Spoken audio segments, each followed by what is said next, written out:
किशोर नाम का एक गरीब किसान सूरजपुर गांव में अपनी पत्नी शोभा और 2 बच्चों के साथ रहता था। किशोर गांव के जमींदार चौधरी चरण सिंह की जमीन पर फसल उगाने का काम करता है, जिसके उसे पैसे मिलते थे। सुनिए जी, राशन खत्म हो गया है, शाम को आते हुए ले आना।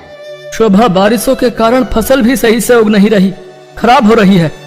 जमींदार साहब इसीलिए पैसे नहीं दे रहे हैं, पर फिर भी मैं शाम तक कोई इंतजाम करता हूँ। जमींदार जी से मांगता हूँ कि थोड़े पैसे अगर पहले ही दे दें तो। किशोर खेत पर पहुंचता है। फसल काफी अच्छी उग रही थी, जिसे देख किशोर बेहद खुश हो रहा होता है कि तभी जमींदार चौधरी चरण सिंह वहां आ जाता है। क्या बात है किशोर, फसल तो बड़ी अच्छी उग रही है, बस अब इसे बाजार में बेचने का समय नजदीक ही है। जी मालिक, बस कुछ दिन और फिर ये फसल बाजार में बिकने के लिए तैयार हो जाएगी। पर मालिक, अभी कुछ दिन है फसल तैयार होने में और बाजार में बिकने में भी समय लगेगा। अब मेरे पिछले पैसे सब घर खर्चे में लग गए। अब मुझे घर के राशन के लिए थोड़े पैसे चाहिए थे। जरा सी तारीफ कर लो तुम लोगों की, तो तुम लोग तो सर पर ही चढ़ जाते हो। एक पैसा नहीं मिलेगा जब तक फसल अच्छे दामों में बिक न जाए। जमींदार फसल बेचने से पहले 1 रुपया भी किशोर को देने के लिए मना कर देता है। किशोर घर आ जाता है। अगले कुछ दिनों तक किशोर को घर में खर्चे की बड़ी परेशानी होती है।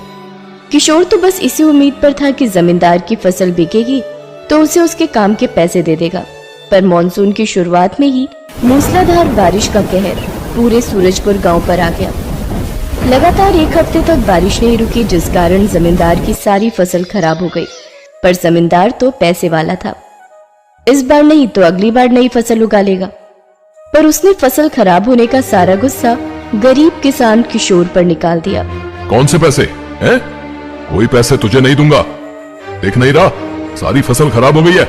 मेरा भी तो पैसा लगा था। अब जब फसल नहीं तो काहे के पैसे?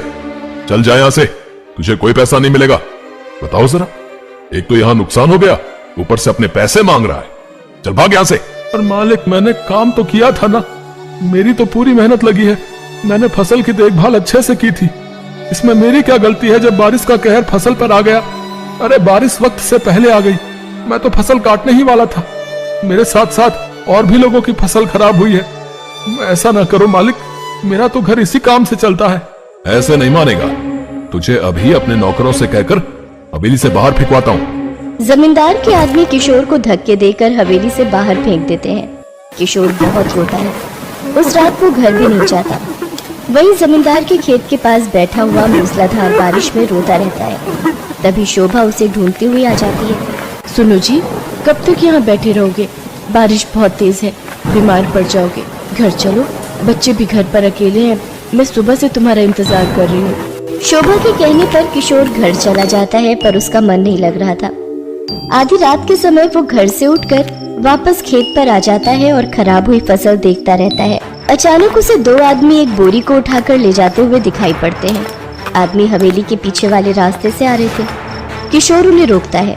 कौन हो तुम, और हवेली में ये क्या लेकर जा रहे हो? क्या तुम चोर हो? रुको जरा। अरे छोड़ छोड़ छोड़ हमें, मैं कहता हूँ छोड़, वरना तुझे जान से मार देंगे। इस बोरी में क्या है? तुम हवेली में से चोरी करके जा रहे थे, दिखाओ तो जरा, मैं तुम्हें नहीं जाने दूंगा। किशोर उन चोरों के साथ छीना झपटी कर ही रहा था कि तभी हवेली में से चौधरी चरण सिंह की बहू चीखती हुई बाहर आती है। कहाँ गया मेरा बच्चा? मेरा बच्चा कहाँ गया? मेरा बच्चा कमरे में नहीं है। सब लोग शोर सुनकर हवेली से बाहर आ जाते हैं। तभी घायल अवस्था में किशोर वहां खड़ा था। एक चोर भाग गया था, पर एक वहीं गिरा हुआ था। किशोर बोरी का मुंह खोलता है। बोरी में कोई और नहीं बल्कि जमींदार चरण सिंह का पोता बंटी था। बंटी, मेरा बच्चा। हे भगवान, मेरे बच्चे को ये लोग लेकर जा रहे थे। मेरी आंख खुली तो मैंने देखा बंटी बिस्तर पर नहीं है। मालिक, बड़ी मुश्किल से इसे रोक पाया हूँ। इसका एक और साथी भी है जो भाग गया। ये पीछे के रास्ते से इस बोरी में बंटी को ले जा रहे थे। वो तो मैं यहाँ पर था तो इन्हें पकड़ लिया। तुम मेरे पोते का अपहरण करके ले जा रहे थे? बताओ तुम कौन हो, मैं अभी पुलिस को बुलाता हूँ। हमने सुना था कि तुम्हारे पास बहुत पैसा है। हम इस गांव में चोरी करने के लिए आए थे, तो सबसे ज्यादा अमीर तुम ही हो, इसलिए हमने तुम्हारे पोते को उठा लिया, अब ताकि हम तुमसे इसके अपहरण के बदले पैसे ले सके। पर इस आदमी ने हमें पकड़ लिया, मेरा साथी भाग गया है। चौधरी चरण सिंह के सामने सारी सच्चाई आ जाती है। उसे अपने ऊपर बहुत पछतावा होता है कि वो जिस गरीब किशोर के पैसे मार रहा था, आज उसी ने उसके घर के चिराग को बचा लिया। चौधरी के बहू बेटा और पत्नी भी किशोर को धन्यवाद कहते हैं। चौधरी चरण सिंह किशोर से माफी मांगता है और उसकी मेहनत के पैसे उसे देता है। किशोर को अपनी मेहनत के पैसे मिल जाते हैं और वो खुशी खुशी घर लौटता है। अगली फसल तैयार करने के लिए जमींदार किशोर को एडवांस में ही पैसे दे देता है।